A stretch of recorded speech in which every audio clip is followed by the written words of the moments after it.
একদম আস্তে দাও, একদম লাস্টে।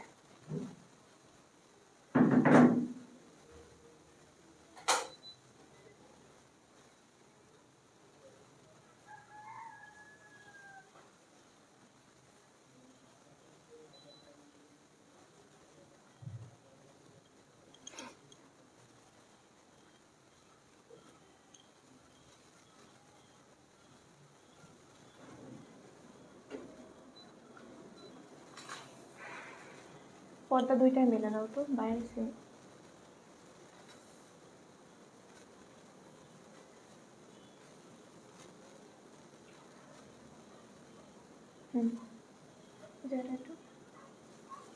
জায়গাটা একটু করে দাও, যেতে পারো এখানে দাও।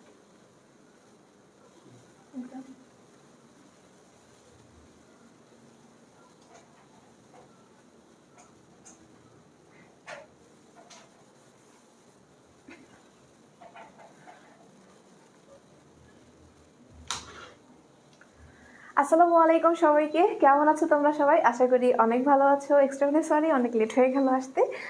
আমাদের এই ইয়েগুলো ঠিক করতে একটু লেট হয়ে গেল। যাই হোক, তোমাদেরকে সকলকে স্বাগত জানাচ্ছি আমার ইসলাম শিক্ষা দ্বিতীয় পত্রের এই তৃতীয় অধ্যায়ের ক্লাসে। তোমাদেরকে আজকে ইজমার যত প্রবলেম আছে আমি সব সলভ করে দেবো ইনশাল্লাহ। এবং আমি জানি তোমরা অনেক অনেক প্রবলেমগুলো নিয়ে আসছো, যাতে করে এই মানে তোমাদের পুরো ক্লাসটা তোমরা সুন্দরভাবে যাতে মাথায় ঢোকাইতে পারো, যত প্রবলেম সবগুলো সলভ করতে পারো। এই জন্যই আজকের এই ক্লাসটা, তাই না? তো তোমরা একটু দ্রুত জয়েন হয়ে যাও। আর হচ্ছে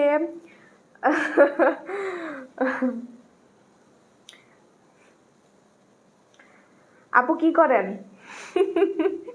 আচ্ছা, আমি আপনাকে দেখছি, আপনি আমার সামনে আছেন না?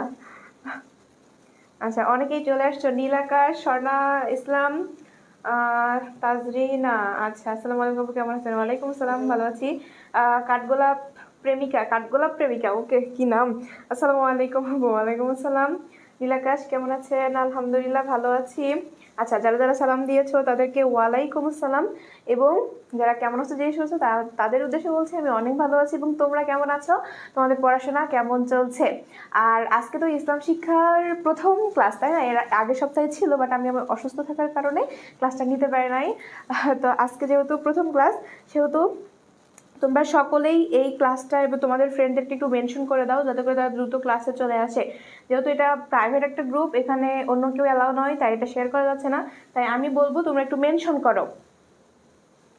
আপু চ্যাপ্টার 1 করাবেন না? হ্যাঁ, চ্যাপ্টার 1ও করানো হবে, কোনো ব্যাপার না। কিন্তু তোমাদের প্রত্যেকের সবথেকে বেশি সমস্যা ইজমা আর কিয়াসে। তাই আমি ইয়ে করেছি যে তোমাদেরকে আগে ইজমা কিয়াসটা আগে শেষ করি, কারণ শেষ পর্যন্ত ক্লাসে কেউ থাকে না। হ্যাঁ, প্রথম দিকে ডেডিকেশন সকলেই দেয় এবং শেষের দিকে দেখা যায় যে নাই আর কেউ। তো এই জন্যই আমি চাচ্ছি যে তোমাদের এই অভ্যাস যেটা, হ্যাঁ, তোমাদের যে অভ্যাসটা, এই অভ্যাসের মধ্যে কিছু প্রবলেম সলভ হোক। যারা অন্ততপক্ষে আমাকে দেখার জন্য আসছো, তারা অন্ততপক্ষে একটা ক্লাসে কিছু একটা নিয়ে যাক। এই কারণে আমি মূলত ক্লাসে এটা দিয়ে শুরু করছি। আচ্ছা, তো তোমাদেরকে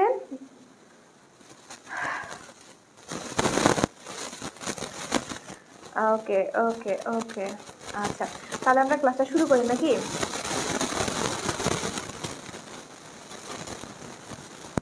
হ্যাঁ, এই যে অনেকে আমাকে দেখতে চলে আসছে, সেটা আমি জানি। যারা দেখতেও অন্ততপক্ষে একটা ক্লাসে জয়েন করছে, তারা ভালো কিছু নিয়ে যায়।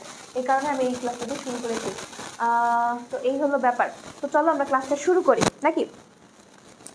আজকেই আল ইজমাটা আমি পড়াবো তোমাদেরকে। এখন দেখো, ইজমার পরিচয়টা আমাদের সর্বপ্রথম দরকার।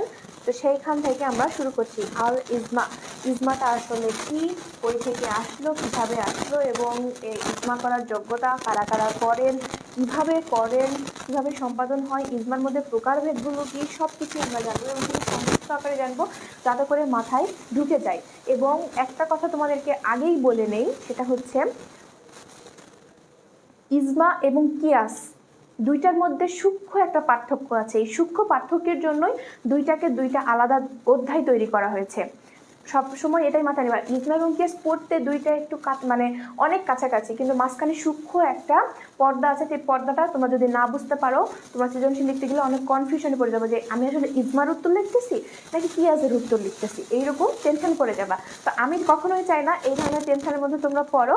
এই কারণে আজকের এই ক্লাসটা যত প্রবলেম আছে সবাই সবাই সবাই সবাই আমাকে জানাবা যে আপু এই জিনিসটা একটু আরেকটু বুঝাই দেন, বা এই জিনিসটা আমি বুঝি না, এটার মধ্যে পার্থক্য না, এই ধরনের ওকে, এই ধরনের কোশ্চেনগুলো আমি তোমাদের কাছ থেকে আজকে আশা করছি। তো এই হলো ব্যাপার। তো চলো আমরা ক্লাসটা শুরু করি। বর্ণা রানী, তোমার এই ক্লাস কেন থাকবে বাবা? এই ক্লাসে থাকার কথাটা, যাই হোক আসছো, তোমাকে ওয়েলকাম। আমার আরও একটা সাবজেক্ট আছে ইতিহাস, সেখানে ভর্তি হয়ে যাও। আচ্ছা, তো দেখো ইজমা, ইজমা হচ্ছে একটা নিয়ম। ইজমা হচ্ছে কি, যারা নোট করছো সবাই লিখো, আল ইজমা লিখে নিচে লিখবা। ইজমা হচ্ছে একটা নিয়ম, এটা কোনো বিধান না, এটা কোনো গ্রন্থ না, এটা কোনো বই না, বা হাদিস এবং কোরআন শরীফের মতো বিধানও না। এটা হচ্ছে মূলত একটা আইন বা নিয়ম, আইন বা নিয়ম। সবসময় মাথায় রাখবা, ইজমা একটা নিয়ম, যেই নিয়মের মাধ্যমে, সবাই লিখো, যেই নিয়মের মাধ্যমে মূলত নতুন আগত কোনো সমস্যাকে সমাধান করা হয়, সেটাই ইজমা। আমি এক কথায় পুরো অধ্যায়ের টোটাল একটা বিষয় আপনাদেরকে বুঝাই দিলাম। কি? যেই নিয়মের মাধ্যমে নতুন আগত কোনো সমস্যার সমাধান সকলে মিলে করা হয়, সেটাই হচ্ছে ইজমা। তোমরা কি সকালে বুঝতে পারছো আমার এই ছোট্ট কথাটা? এই ছোট্ট কথাটা কে কে বুঝতে পারছো আমাকে কমেন্টে জানাও, যাতে করে আমি তোমাদেরকে সঠিক সাউন্ড সমস্যা, এই সাউন্ড সমস্যা মানে মাহমুদ, মাহমুদ, রকি, সাউন্ড সমস্যা বলতেছে, দেখো তো।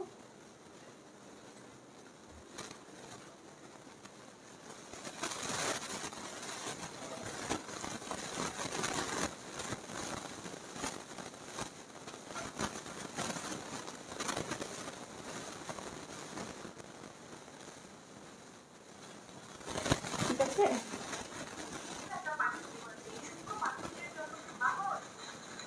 ও মাই গড, কি সমস্যা এটা?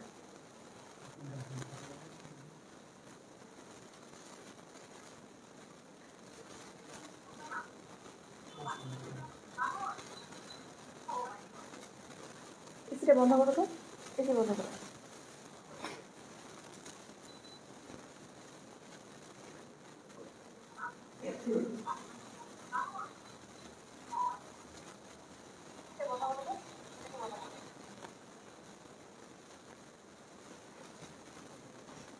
বন্ধ করছো?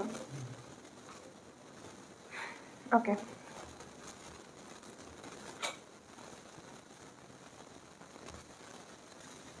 এই জায়গাটা একটু ইয়ে করে দাও, ঘুরে দাও। হ্যাঁ, এই জায়গাটা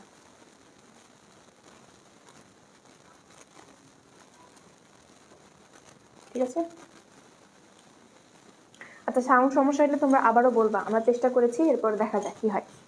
তো দেখো, এই আইন বা নিয়মটা কিন্তু সেই রসুল সাল্লাহ সাল্লামের সময়ও ছিল, সেই সময়ও ছিল। মূল কথায় এই ইজমাটাকে আমরা গণতান্ত্রিক মনোভাবও বলতে পারি। কি গণতান্ত্রিক মনোভাব? দরজাটা ফুল লাগাই দাও মাহমুদ। আমরা এটাকে গণতান্ত্রিক মনোভাবও বলতে পারি। ঠিক সেই সময়েও কিন্তু এই নিয়মটা ছিল।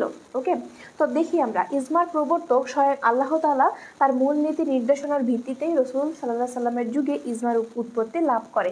এখন সেই সময় ইজমা কেন ছিল এবং ইজমা কেন এই সময় ব্যবহার করা হয়, সেই সময় কেন এটার ব্যবহার করা হয়নি, সব কিছুই আমরা জানবো। বুঝতে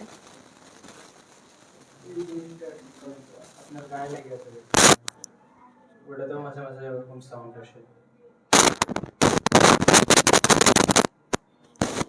দেখো, দেখে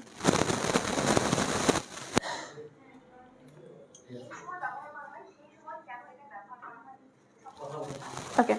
তো এটা কেন সে সময় ব্যবহার করা হয়নি? কারণ ইজমাটা হচ্ছে নতুন আগত কোনো সমস্যাকে সমাধান, অনেকে মিলে সমাধান করাটাকেই হচ্ছে কি ইজমা বলা হয়।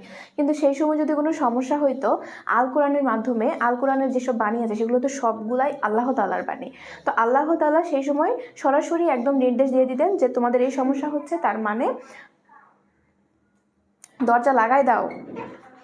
ওইটা ওইভাবেই থাকো, ওটার কারণে সমস্যা হচ্ছে। আচ্ছা, তাহলে দরজা ফুল লাগাই দাও, ভিড়াই দাও, তো প্রবলেম হইলে কেমন ক্লাসে। আচ্ছা, তো সেই সময় যেহেতু কোরআন শরীফ ছিল, আল্লাহ তাআলার বাণী ছিল, তিনি সরাসরি সব সমস্যার সমাধান দিয়ে দিতেন। রাসূল সাল্লাল্লাহু আলাইহি ওয়াসাল্লামকে আদেশ দিতেন যে এটা করতে হবে বা এটা করা যাবে না। তো এইভাবে বলতেন, এই কারণে ইজমাটার খুব একটা প্রয়োজন পড়েনি। তারপরেও ছোটোখাটো জিনিস যেগুলো ইজমার দরকার পড়তো, যে রাসূল সাল্লাল্লাহু আলাইহি ওয়াসাল্লাম কিন্তু সব সাহাবীদের সাথে আলোচনা করে একটা সিদ্ধান্ত নিয়ে নতুন কোনো কাজ শুরু করতেন। এরকম 2-একটা উদাহরণ আছে। তো একদম ধরো যে ইজমাটার ব্যবহার সেই সময় ধরো 1% কি 2% ইউজ করা হয়েছে, কিন্তু বর্তমানে ইজমার ব্যবহার প্রায় 99%ই করা হয়। কারণ কোরআন শরীফে কিন্তু সেই সময়কার অনেক প্রবলেমের সলভ আছে, কিন্তু ধরো আজ থেকে 1400 বছর আগে ফোন ইউজ করা হতো না, কিন্তু এখন কিন্তু ফোন ইউজ করা হচ্ছে, তারপর নতুন আরও অনেক জিনিস আসছে। তো এই জিনিসগুলোর জন্যই মূলত এই ইজমাটার উদ্ভব। ওকে, তো আরেকটা কথা বলি, সেটা হচ্ছে ইজমা এবং কিয়াস দুইটার মধ্যে সূক্ষ্ম একটা পার্থক্য কি সেটা তোমাদেরকে বলি।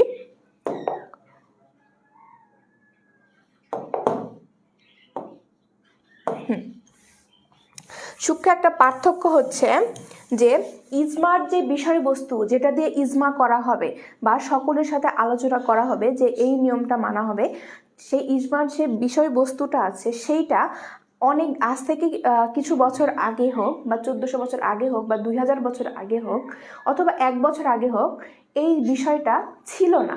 মানে যে বিষয়বস্তুটা সেটা ছিল না। যেমন হচ্ছে এই মোবাইল ফোনের কথাই বলি। মোবাইল ফোন কিন্তু তোমার হচ্ছে 19 শতকের জিনিস। এই 19 শতকের আগে কি মোবাইল ফোন ছিল? রাসূল সাল্লাল্লাহু আলাইহি ওয়াসাল্লামের সময় কি মোবাইল ফোন ছিল? তাহলে আল্লাহ তাআলা ফোন নিয়ে কেন কথা বলবেন, তাই না? তবে আল্লাহ তাআলা একটা ইঙ্গিত দিয়েছিলেন যে মানুষের যোগাযোগ, মানে কমিউনিকেশনটা অনেক দ্রুত হবে। এই মাধ্যমটা যে পৃথিবীতে আসবে, এটা আল্লাহ তাআলা কিন্তু বলেছিলেন। কিন্তু এটা যে ফোনের মাধ্যমে আসবে বা কোরআন শরীফের কোথাও কিন্তু ফোনের কথা উল্লেখ আছে নাই, কারণ এটা নতুন উদ্ভব। তো এই কারণে এই মোবাইল ফোনটা, ঠিক আছে, এই ফোনটাকে নিয়ে যেই ধরনের সিদ্ধান্ত নেওয়া হবে সবগুলোই হচ্ছে মূলত ইজমা। এগুলাই মূলত হচ্ছে ইজমা হবে, ইজমা। এখন ঘটনা হচ্ছে, তাহলে আপু কিয়াস কোনটা দিয়ে হবে? কিয়াস হবে সেইটা নিয়েই যেটা আজ থেকে 1400 বছর আগে আংশিক পরিমাণের হলেও ছিল, বা এইরকম জিনিস যেটা অনেকদিন আগে হলেও ছিল। যেমন ধরো সেই পৃথিবীর ওই একদম আদিকাল থেকে আমাদের মধ্যে কিন্তু প্রচলিত আছে যে সারাপ এখন বর্তমানে নাম ধারণ করেছে মদ, তারপর হচ্ছে সুরা, এই টাইপের নাম ধারণ করেছে। কিন্তু আজ থেকে 1400 বছর আগে যেটা ছিল এখনো কিন্তু সেটাই আছে, ওই অ্যালকোহলই আছে, তাই কিনা বলো? রাসূল সাল্লাল্লাহু আলাইহি ওয়াসাল্লামের সময় কিন্তু মদ জিনিসটা ছিল, বা শারাব নামের একটা কিছু ছিল, বা সুরা নামের কিছু ছিল। এখন বর্তমানে সেটাকে আমরা নেশা বলে থাকি। তো এই জিনিসটা কিন্তু ছিল। সো এখানে নেশা জাতীয় দ্রব্য বা শারাব নিয়ে যে কোনো সিদ্ধান্ত নেওয়া হলে সেটা হবে কিয়াস।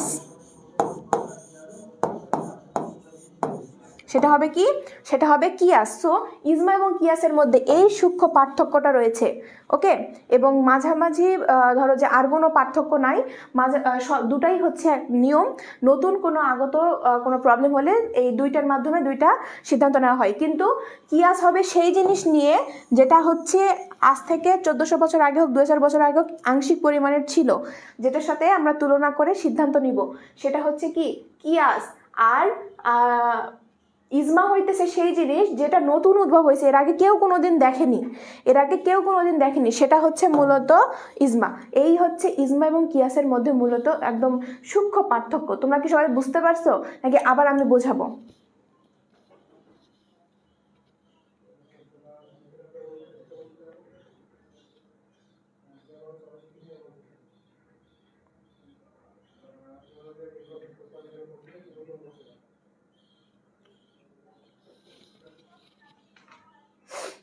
সবাই কি বুঝতে পারছো? জি আপু বুঝতে পারছি, okay thank you so much, সবাই বুঝছো। আচ্ছা, তো আমরা এখন সরাসরি চলে যাব, ক্লাসে চলে যাব। দেখো তো এখানে কি বলা হয়েছে, কোরআনের বাণী এবং তার নির্দেশ নির্ধারণা মেনে নেওয়ায় মানসিকতায় সাহাবীদের মধ্যে ছিল।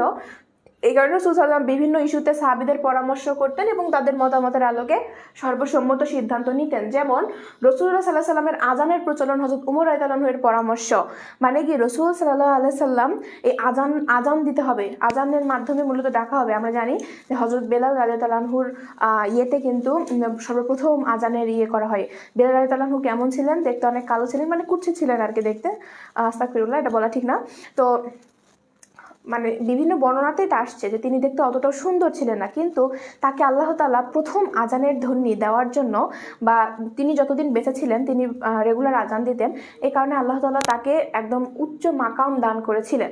তো চেহারার সৌন্দর্যই মূল সৌন্দর্য না, মূলত আল্লাহ যাকে সম্মান দিবেন তাকে কেউ কোনোদিন আটকাতে পারবে না। তো বিষয়টা এরকম। তবে বেলাল রাদিয়াল্লাহু আনহু একজন ক্রীতদাস ছিলেন, সেদিক থেকে তিনি অনেক অত্যাচার সহ্য করেছেন। তোমরা যদি কখনো বেলাল রাদিয়াল্লাহু আনহুর বিভিন্ন ঘটনাগুলো পড়ো তাহলে বুঝতে পারবা যে ব্যক্তিটা আসলে কতটা ভালো ছিলেন।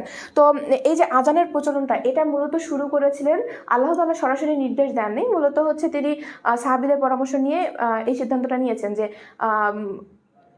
ডেকে সিদ্ধান্ত নেওয়া হবে, মানুষ দ্বারা এটা ডাক দেওয়া হবে, এবং এই ডাকের যে বাণীগুলা সেগুলা হচ্ছে স্বপ্ন মাধ্যমে আদেশ পেয়েছিলেন রাসূল সাল্লাল্লাহু আলাইহি ওয়াসাল্লাম। আরেকটা কথা সেটা হচ্ছে যে সর্বপ্রথম কিন্তু রাসূল সাল্লাল্লাহু আলাইহি ওয়াসাল্লাম এবং সাহাবীদের সাথে সিদ্ধান্ত মানে পরামর্শ করে সিদ্ধান্ত নিয়েছিলেন যে বাজানো হবে, শাঁখ বাজানো হবে, যে হিন্দুরা যে শাঁখগুলো বাজায় সেই শাঁখ বাজানো হবে। তখন রাসূল সাল্লাল্লাহু আলাইহি ওয়াসাল্লাম এটা পছন্দ হলো না এবং পরবর্তীতে আরও সিদ্ধান্ত নেওয়ার জন্য আলোচনা শুরু করলেন। তো সেই সময় অনেকে বলা হলো যে ঢোল বাজানো হবে। কি ঢোল? তো ঢোল যদি বাজানো হয়, আসলে বাদ্যযন্ত্র তো মানে ইসলামের তো করে না, তো এই কারণে মূলত সিদ্ধান্ত নেওয়া হয় তাহলে মুখ দিয়েই ডাকা হবে। তখন বলা হলো যে তাহলে কি বলে ডাকবো? তখন একজন সাহাবী বা রাসূল সাল্লাল্লাহু আলাইহি ওয়াসাল্লাম মেবি স্বপ্নে আদেশ পেলেন যে এই কথাগুলো দ্বারা মূলত আজান দেওয়া হবে। তো এখনও সেই সুমধুর বাণী আমরা শুনে থাকি, এবং এটাই একমাত্র বাণী যেই বাণী এখনও পর্যন্ত চেঞ্জ হয়নি। আজ থেকে 1400 বছর আগে এই বাণী মানে শুরু হয়েছে, এখনও পর্যন্ত চলে আসতেছে। তো এই হলো বিষয়। তো এখন দেখো যে এর পরবর্তীতে কি সিদ্ধান্ত নিয়েছিলেন, খন্দকের যুদ্ধে পরীক্ষা খনন। খন্দকের যুদ্ধে পরীক্ষা খনন, আচ্ছা আমরা ছোটোবেলা থাকতে মেবি প্রাইমারি লেভেলে একটা মানে ঘটনা পড়েছি যে রাসূল সাল্লাল্লাহু আলাইহি সাল্লাম সকলের মিলে একটা সিদ্ধান্ত নিলেন এবং যুদ্ধের আগে পরীক্ষা খনন করলেন। এই পরীক্ষা নিয়ে, পরীক্ষা কি? পরীক্ষা হচ্ছে একটা খাদ, এটা হচ্ছে শব্দার্থে ছিল, পরীক্ষায় বারবার আসতো। তো আমার এই জিনিসটা মনে থাকতো না যে পরীক্ষা কি জিনিস, এই জন্য অবশ্য অনেকগুলো মাইরও খাইছি আম্মুর হাতে। তো এই হচ্ছে বিষয়। তো এই পরীক্ষা নিয়ে আমাদের সুন্দর একটা গল্প ছিল। তো ওই গল্পটাই মূলত এখানে আমাদের হচ্ছে কি বলে প্রাইমারি লেভেলে কিন্তু আমরা এই বিষয়টা জেনে গেছি যে গণতান্ত্রিক মনোভাব বা সকলের দ্বারা নেওয়া সিদ্ধান্তের মাধ্যমে রাসূল সাল্লাল্লাহু আলাইহি ওয়াসাল্লাম এই সিদ্ধান্তটা নিয়েছিলেন যে পরীক্ষা খনন করা হবে, এবং আমরা যদি সকলে এক থাকি তাহলে আমাদেরকে কোনো শত্রু ক্ষতি করতে পারবে না। তো ওই ঘটনাটাই এটা যে খন্দকের যুদ্ধে পরীক্ষা খনন হযরত সালমান ফার্সি রাদিয়াল্লাহু আনহু এর পরামর্শ গ্রহণ করেছিলেন। তো এই যে পরামর্শগুলো গ্রহণ করে একটা সিদ্ধান্তে যাওয়া, এটাই মূলত ইজমা। ওকে,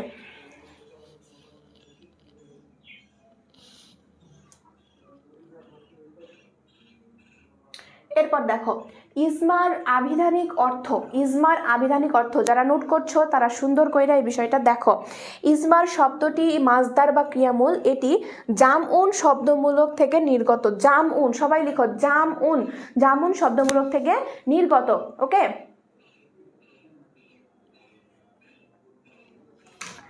হ্যাঁ ক্লাস লিমা আক্তার সুরভি, আমিও পড়ছি গল্পটা। হ্যাঁ,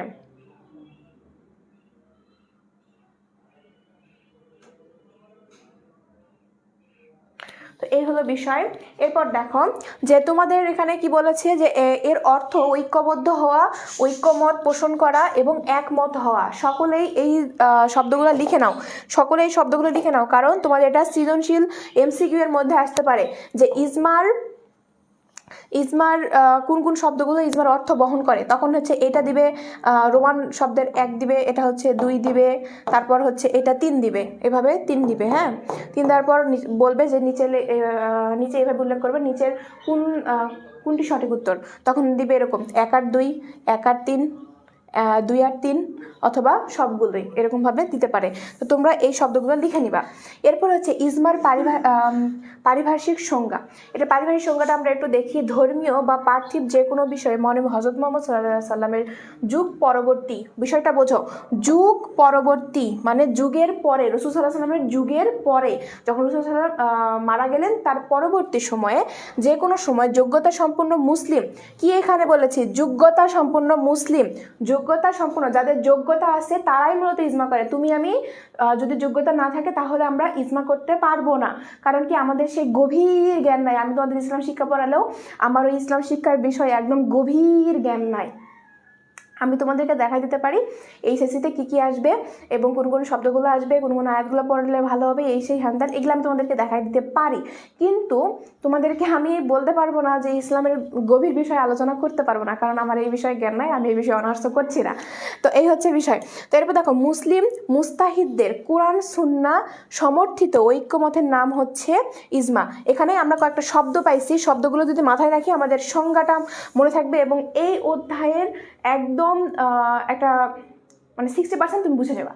সেটা হচ্ছে কি যুগ পরবর্তী, রাসূল সাল্লাল্লাহু আলাইহি সাল্লামের যুগ পরবর্তী, এরপর হচ্ছে যোগ্যতা সম্পূর্ণ মুসলিম মুস্তাহিদ, যোগ্যতা সম্পূর্ণ মুসলিম মুস্তাহিদ, এরপর হচ্ছে কোরআন সুন্নাহ সমর্থিত, মানে যেই সিদ্ধান্তটা নেওয়া হবে সেটা কোরআন সুন্নাহ সমর্থন করবে। এরপর হচ্ছে ঐক্যমতের নাম, আরেকটা কি ঐক্যমত বা গণতান্ত্রিক মনোভাব হতে হবে, সেটাই হচ্ছে ইজমা। তাহলে 1 2 3 4 এই 4টা শব্দ একটু মাথায় রাখবা এবং এই 4টা শব্দের উপরেই মূলত আজকে আমাদের ক্লাসটা আলোচিত হবে। এই হলো বিষয়। আচ্ছা,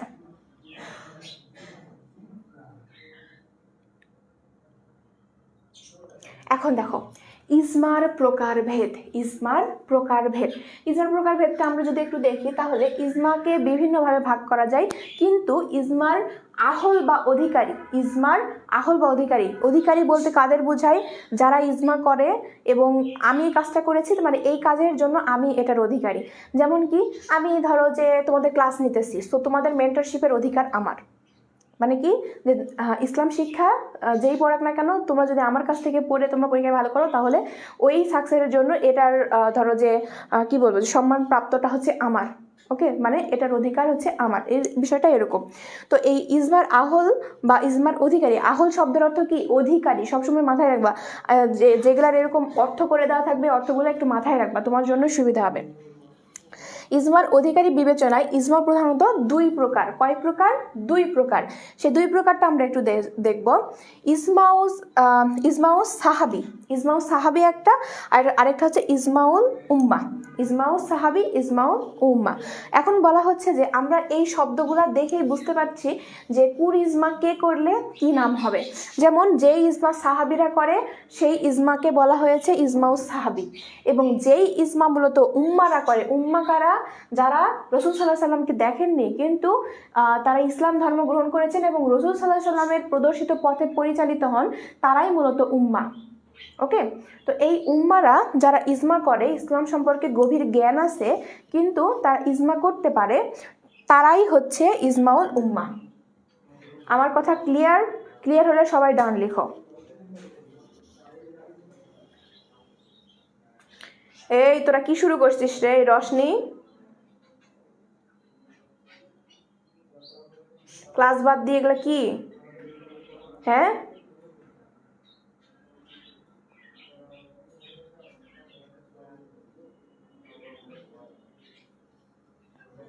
আপু ইজমার কয়েকটা উদাহরণ দেন। হ্যাঁ, ইজমার অনেকগুলো উদাহরণ আছে, আমি দিব, আগে এই জিনিসটা বোঝো। ইজমা বলতে সেটাই বোঝায় গণতান্ত্রিক মনোভাব। সবাই এক কথায় বুঝে নিবা, গণতান্ত্রিক মনোভাব। ওকে ওকে, সবার ক্লিয়ার? আচ্ছা, আজান দিতেছে আমাদের এখানে, আমি একটু 30 সেকেন্ড ব্রেক নিই, তারপরে আমি আবার ক্লাস শুরু করছি। সবাই আজানের উত্তর দিবা, যার যেখানে যখন আজান হচ্ছে। সব কিছু বন্ধ করে দে, আজান শুনবা এবং আজানের উত্তর দিবা।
ওকে, ঠিক আছে, তাহলে আমরা এখন আবার ক্লাসে ব্যাক করি। দেখো, ইজমা তাহলে অধিকারী অনুযায়ী দুই প্রকার, একটা হচ্ছে কি ইজমা সাহাবি এবং উম্মা, মানে সাহাবিরা যে ইজমা করে এবং উম্মারা যে ইজমাটা করে সেটা। এখন আমরা একটু সংখ্যাটা পড়ে নেই। রাসূলুল্লাহ সাল্লাল্লাহু আলাইহি সাল্লামের জীবন দশায় বা তার ইন্তেকালের পরে কোনো বিষয়ে সব সাহাবী রাদিয়াল্লাহু এর একমত হওয়ার ফলে যে ইজমা সম্পন্ন হয় তাকে সাহাবীদের ইজমা বলে। এখন কথা হইতেছে, আপু সাহাবী কারা? সাহাবী মূলত কারা?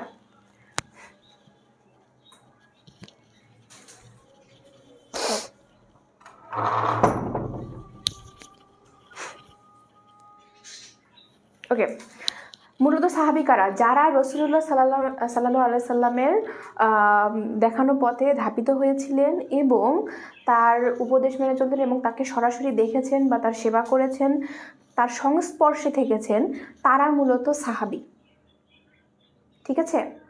এরপর মুস্তাহিদগণ হচ্ছে সেই সব ব্যক্তি যারা ইসলাম সম্পর্কে গভীর জ্ঞান রাখে।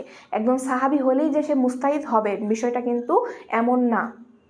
অনেক সাহাবী আছে যারা রাসূলুল্লাহ সাল্লাল্লাহু আলাইহি সাল্লামকে একবার দেখেছেন, দেখে ইসলাম ধর্ম গ্রহণ করেছেন, তারপরও তিনি যা বলেছেন সেটা শুনেছেন এবং কিছুদিন পর মারা গেছেন। তাহলে কি সে মুস্তাহিদ হইল? না, সে মুস্তাহিদ হয় নাই, কারণ তার গভীর জ্ঞান নাই ইসলাম সম্পর্কে। ঠিক আছে?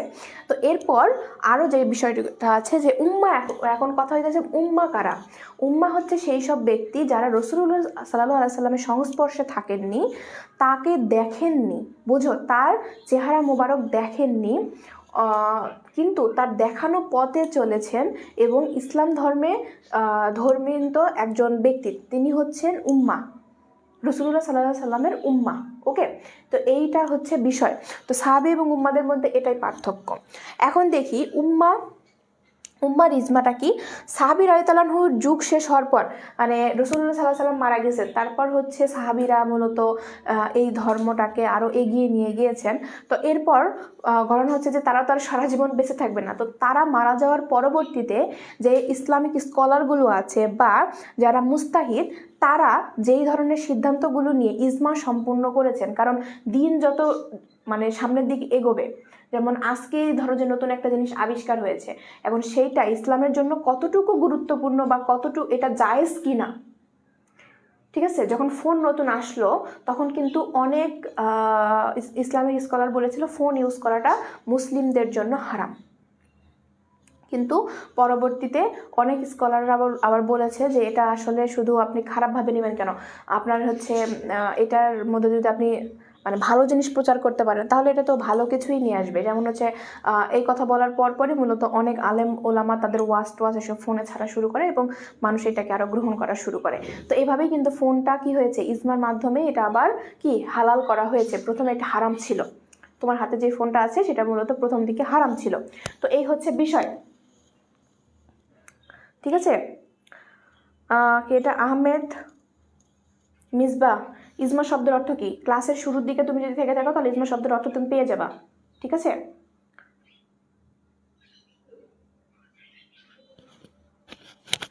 আজকে সাউন্ড প্রবলেম কেন এত বাবা, বুঝতেছি না। আচ্ছা, এরপর দেখো, কোনো বিষয় ঐক্যমত পোষণ করার তাকে হচ্ছে ইজমাউল উম্মা বলা হয়, মানে যুগের পরবর্তী মুসলিম মুস্তাহিদগণ। সবসময় মাথায় রাখবা, যে কোনো মুসলিম হইলেই যে সে মনে করো যে মুস্তাহিদ হবে বিষয়টা এমন না, মুমিন ব্যক্তি হইলেই সে মুস্তাহিদ হবে বিষয়টা এমন না। মুস্তাহিদ তাদেরকেই বলা হবে যারা গভীর জ্ঞানে মানে হচ্ছে গভীর জ্ঞান অর্জন করেছেন, তাদেরকেই মুস্তাহিদ বলা হবে। আচ্ছা, এর পরবর্তীতে তোমাদের জন্য একটা নিউজ আছে, তোমরা তো সকলেই জানো যে আমাদের এফআরবি কোর্স চলতেছে, ভর্তি চলতেছে। এখানে যদি বা তোমরা গুড নিউজটা অনেক আগেই পেয়ে গেছো, এটা নতুন করে বলার কিছু নাই, কিন্তু আমি তোমাদেরকে আরও একবার মনে করে দিতে চাই।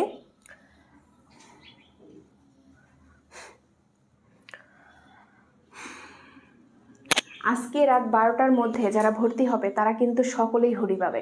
এটা 500 জন, 700 জন, 800 জন, 1000 জন, এটা কোনো ব্যাপার না। তোমরা যদি হুডি চাও, আমি কালকে লাইভে যেটা দেখেছি, আমি যখন হোস্টিং করছিলাম তখন হচ্ছে প্রায় অসংখ্য মানে কমেন্ট পড়েছি শুধু এটাই যে হুডি লাগবে, হুডি লাগবে, হুডি লাগবে। তাই তোমাদেরকে বলতেছি, তোমরা যদি ডিসকাউন্টে ভর্তি হয়ে মানে একটা টাকার অ্যামাউন্ট কম পাচ্ছ, আবার সাথে কি থাকছে, সাথে তোমাদের একটা করে হুডিও থাকছে, যেখানে লেখা থাকবে কি, চলো শিখি স্টুডেন্ট, তাই না? তো এই হুডি পরে তুমি যখন বাইরে যাবা, আসলে কি হবে বলো তো? তোমাদের হচ্ছে মানুষ তোমাদেরকে দেখবে এবং বলবে যে না, আসলে পড়াশোনার ভিতরে আছে, একটা গুড ফিলিংস আর কি। তো এই হচ্ছে বিষয়। তো তোমরা এখানে কি কি পাবা কোর্সের মধ্যে, সেটা আমি তোমাদেরকে একটু বলে দিই। সেটা হচ্ছে ফুল সিলেবাসের লাইভ ক্লাস পাবা, মানে তোমার যতগুলা মানে আছে, ক্লাস আছে, মানে অধ্যায় আছে, সবগুলার হচ্ছে তোমরা হচ্ছে ক্লাস পাইতেছো, এবং সবগুলাই কি থাকবে, রেকর্ডেড থাকবে, এবং প্রতিটা সাবজেক্টের আনলিমিটেড এক্সাম দিতে পারবা। তোমরা ওয়েবসাইটের মাধ্যমে তোমাদের যতগুলা ইচ্ছা সব ততগুলা পরীক্ষা দিতে পারবা। এটা আর এই সুযোগটা আর অন্য কোনো প্ল্যাটফর্মে নাই। এরপর আছে তোমাদের রাইটিং এক্সাম আছে, তারপর হচ্ছে 16 থেকে 25 পর্যন্ত সবচাইতে গুরুত্বপূর্ণ যে জিনিস, সেটা হচ্ছে 2016 সাল থেকে আজ অবধি যতগুলো পরীক্ষা হয়ে গেছে, সবগুলা পরীক্ষার যতগুলো সাবজেক্ট আছে সবগুলো সাবজেক্টের কোশ্চেন সলভ তোমাদেরকে আমরা করে দিব, যাতে করে তোমাদের মনে হয় যে মানে তোমরা নির্দিষ্টভাবে ধরতে পারো যে এইবার বছরে মানে এই বছরের পরীক্ষায় তোমাদের কি কি আসবে এইটা। তারপর হচ্ছে প্রত্যেকটা অধ্যায়ের সিকিউ সাজেশন। এটা গত বছর তো আসলে এমনভাবে দিয়েছিলাম, স্টুডেন্টরা বুঝেই ফেলছে যে আসলে কী কী আসবে। হ্যাঁ, তো পরীক্ষা শেষ করে শুধু একটা কথাই শুনছি যে আপু আপনার বলার বাইরে একটা কিচ্ছু আসেনি। সো তোমরা অতি দ্রুত ভর্তি হয়ে যাও। এরপর আর কী কী ফিচার আছে সেগুলো আমরা একটু দেখি। প্রতিটা অধ্যায়ের এমসিকিউ সাজেশন আছে।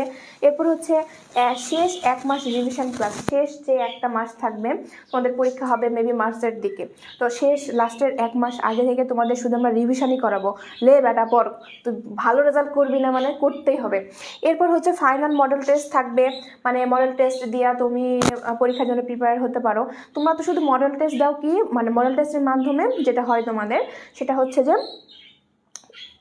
মানে হচ্ছে কলেজে মডেল টেস্ট দাও, তারপরে আর কোনোদিনও সিকিউ প্র্যাকটিস করা হয় না। কিন্তু আমাদের সাথে থাকলে তোমাদের কি হবে সেটা তোমাদেরকে বলে দেই। সেটা হচ্ছে যে তোমরা নিজের ইচ্ছা মতো এখানে সিকিউ টেস্ট দিতে পারবা, যে খাতাগুলো আমরাই দেখব যে তোমাদের লেখার মান কেমন হচ্ছে, তোমরা আরও কয়টা করে পয়েন্ট লিখবা, সিকিউ কীভাবে লিখবা। আমি গত বছর সিকিউ কীভাবে লিখতে হবে এইটার উপরে মিনিমাম 10 থেকে 12টা ক্লাস নিয়েছি, আমার এখনও মনে আছে। প্রত্যেকটা গ্রুপে আমি 10 থেকে 12টা ক্লাস নিয়েছি। এরপর হচ্ছে model test, final model test, এবার হচ্ছে 17 ব্যাচের ফাইনাল পর্যন্ত ক্লাসগুলো রেকর্ড থাকছে। মানে নতুন যদি কোনো স্টুডেন্ট তোমরা থেকে থাকো যারা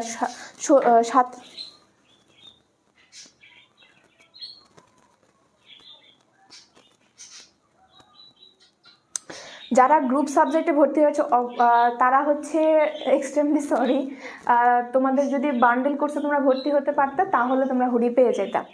আচ্ছা, এরপর হচ্ছে 27 ব্যাচের ফাইনাল পর্যন্ত ক্লাসগুলো রেকর্ডেড থাকছে। মানে তুমি যদি এই বছর ভর্তি হও, পরের বছর যদি নাও ভর্তি হও, কোনো সমস্যা নেই, কারণ তোমাদের এই সিলেবাস ওই সিলেবাস একই। এরপর হচ্ছে প্রতিটা ক্লাসের স্লাইড পেয়ে যাচ্ছ, স্পেশাল গাইডলাইন সেশন পেয়ে যাচ্ছ। মানে তোমাদের যদি কোনো প্রবলেম হয়ে থাকে যে কোনো আপু ভাইয়াকে জানাতে পারো। যেমন আমার স্টুডেন্ট প্রত্যেকটা দিন আমি 10 থেকে 12টা স্টুডেন্টের মেসেজ পাই, 10 থেকে 12টা স্টুডেন্টের সাথে আমি কথা বলি। আবার হচ্ছে এই যে আজকে তোমাদের ধরো যে লাইভ ফ্রি ক্লাস আছে, আমি রুমে গিয়ে দেখবো 25টার মতো SMS চলে এসছে। তো সবাইকে আমি যথাসাধ্য চেষ্টা করি তাদের যে কোনো প্রবলেম হলে সেটা তাদেরকে সলভ দেওয়ার। তো এইভাবেই কিন্তু অন্য কোনো প্ল্যাটফর্মে এভাবে কোনো টিচাররা তোমাদেরকে আলাদা করে সময় দেবে না, যেটা আমাদের প্ল্যাটফর্মের প্রত্যেকটা টিচার দিয়ে থাকে। সার্বক্ষণিক মেন্টরশিপ গ্রুপ মানে এটাই আর কি। পরীক্ষার আগে mega CQ solve class, CQ solve করে কীভাবে লিখতে হবে, পরীক্ষা যখন তুমি হলের মধ্যে ঢুকার পর কোন জায়গায় কোন দোয়া পড়বা এবং কলম নিয়ে তুমি কিভাবে লিখবা, কিভাবে দাগ টানবা, সব কিছু আমাদের টিচাররা তোমাদেরকে শিখাই দেবে। তুমি ওই 3টা ঘন্টা বা 2টা ঘন্টা বা যেইটুকু সময় তুমি পরীক্ষা হলের মধ্যে থাকবা, কোন সময় তুমি কীভাবে হাঁচি ফেলবা সেটাও বলে দেবে। কোনো প্যারা নাই ভাই, তুমি খালি ক্লাসে জয়েন করো, আমাদের সাথে থাকো। এখন অনেকের প্রশ্ন থাকতে পারে এই জিনিসগুলো তো আমি অনেক ভালো স্টুডেন্ট, আমি সেই বৃত্তি পাওয়া স্টুডেন্ট, স্কলারশিপ পাইছি, সো আমার এত কিছু লাগবে না, ফ্রি ক্লাস করতেছি তারপর আমি ভাইগা যাবো, আমার দরকার নাই, আমি ইউটিউবে সার্চ দিয়ে দেখে নেবো, আমি নিজে নিজে পড়তে পারি। হ্যাঁ, তুমি নিজে নিজে পড়তেই পারো ভাই, আমাদের কোনো সমস্যা নাই। কিন্তু আমি তোমাদেরকে একটা কথাই বলবো যে মানুষ যখন টেনশনে থাকে সে কিন্তু ভুল সিদ্ধান্ত মানে ভুল দিকে যাওয়ার অনেক রাস্তা থাকে। যদি কারো মেন্টরশিপে থাকে বা একটা মনে করো কোনো জিনিসের যদি অভিভাবক থাকে, সেই জিনিস খুব সহজে মানে সাফল্যের চূড়ায় যেতে পারে। এটা সবসময় মাথায় রাখবা, এটা ছেলের জন্যও সঠিক, একটা মেয়ের জন্যও সঠিক। অবশ্যই মানুষের অভিভাবক লাগবে, অভিভাবক না থাকলে আসলে কোনো জিনিস সহজে হাসিল করা যায় না। কারণ মানুষ সবসময় ওভার থিঙ্কিং করতে পছন্দ করে। এই ওভার থিঙ্কিং করতে করতে পড়াশোনার সময়টা কখন চলে যাবে, একটা সিদ্ধান্তহীনতার জন্য তোমাদের অনেক প্রবলেম হবে।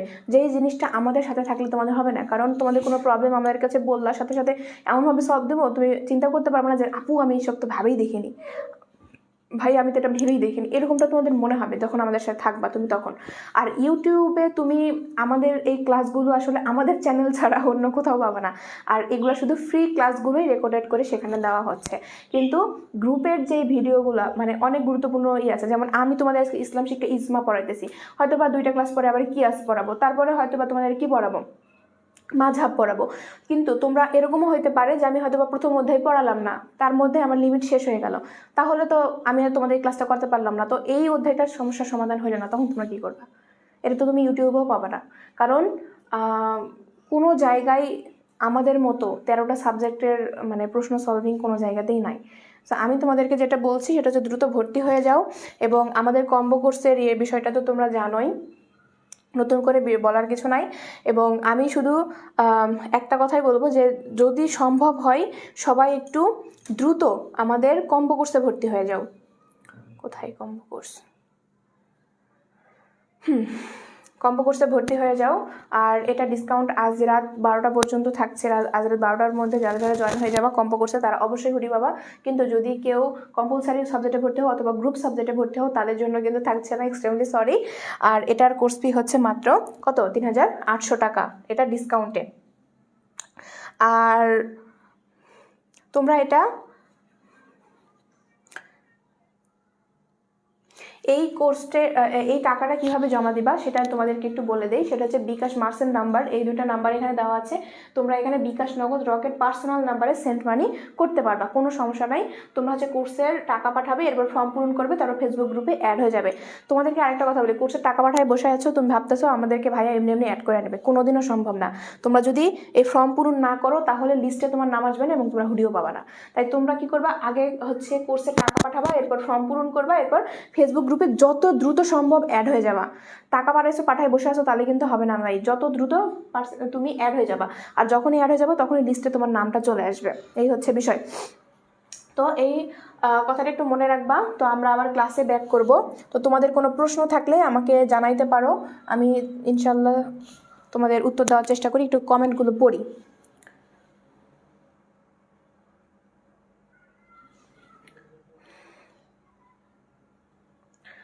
প্রি বুকিং করার পরেও ভর্তি হতে পারছি না, অনেক চেষ্টার পরেও ভর্তি হতে পারছি না। কেন ভর্তি হতে পারছো না? আমার ফোনের সমস্যার কারণে পারছি না, নেট থাকার পরও ওয়েবসাইটে ঢুকতে গেলে নো ইন্টারনেট দেখায়। তাহলে তুমি একটা কাজ করো, তুমি যে এলাকায় আছো তাহলে তুমি কোনো তোমার ফেসবুকটা অথবা হচ্ছে হ্যাঁ তোমার ফেসবুকটা কারো ফোনে লগ ইন করো এবং এটা চেষ্টা করো তোমাদের তোমাদের বাসাটা যেখানে সেখানে আশেপাশে কোনো বাজার আছে নিশ্চয়ই, এটা আমি জানি প্রত্যেকটা গ্রামেরই বাজার আছে।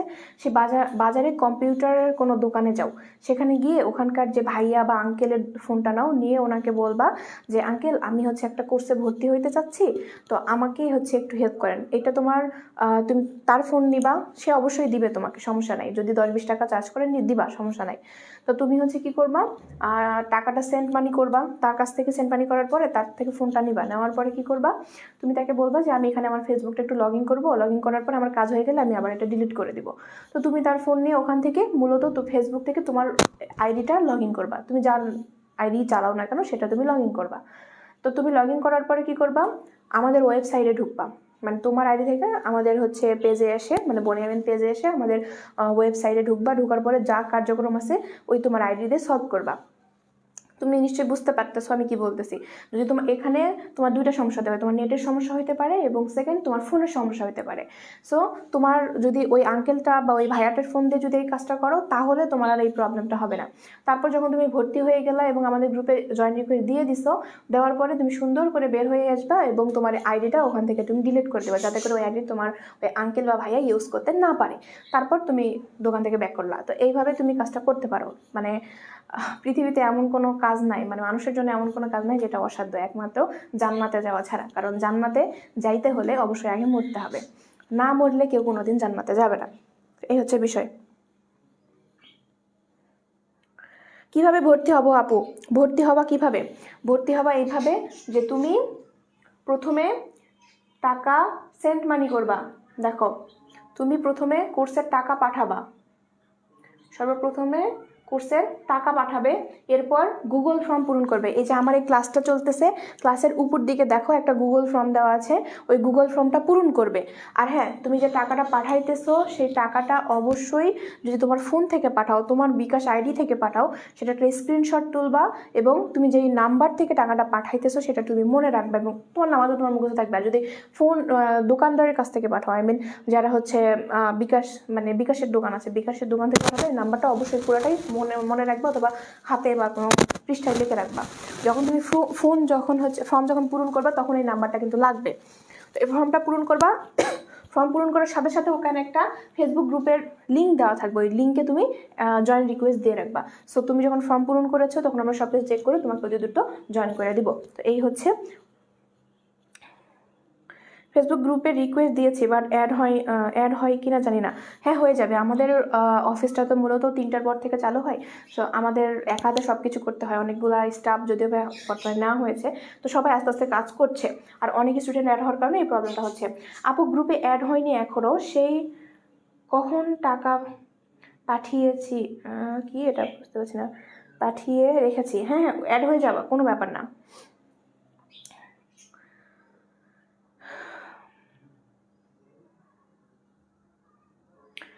আচ্ছা আচ্ছা আচ্ছা, ওকে, এই হচ্ছে বিষয়। ফেসবুক গ্রুপে অ্যাড হয়ে গেছি, হ্যাঁ সুন্দর, স্বর্ণা ইসলাম, ওকে ঠিক আছে। তাহলে এই হচ্ছে সিস্টেম। তো এরপরে আমরা পরবর্তী ক্লাসে চলে যাই নাকি?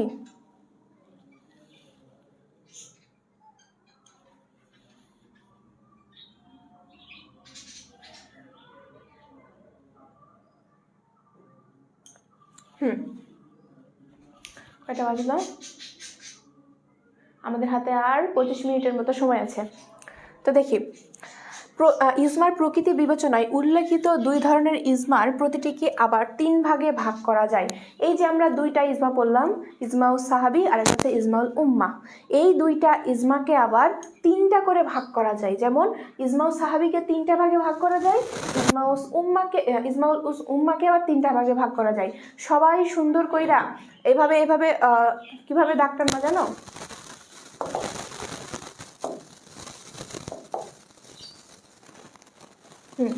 এভাবে লিখবা।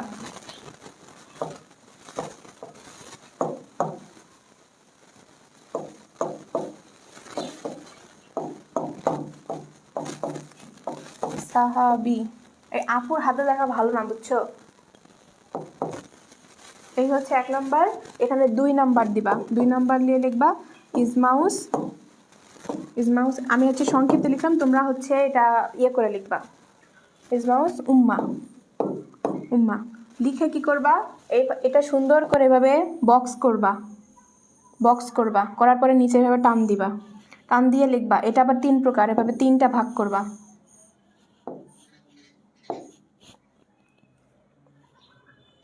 এখানে 3 নাম্বারে 3টা ভাগ করবা, হ্যাঁ এভাবে 3টা ভাগ করবা। এরপর এইটাকে বক্স করবা, বক্স করার পর এভাবে টান দিবা, দিয়ে এইটাকে 3টা ভাগে ভাগ করবা। ঠিক আছে, এইটাকে এভাবে 3টা ভাগে ভাগ করবা, এইভাবে মূলত ইয়ে করবা। আর এইটার উপরে আবার এইরকমভাবে দিবা,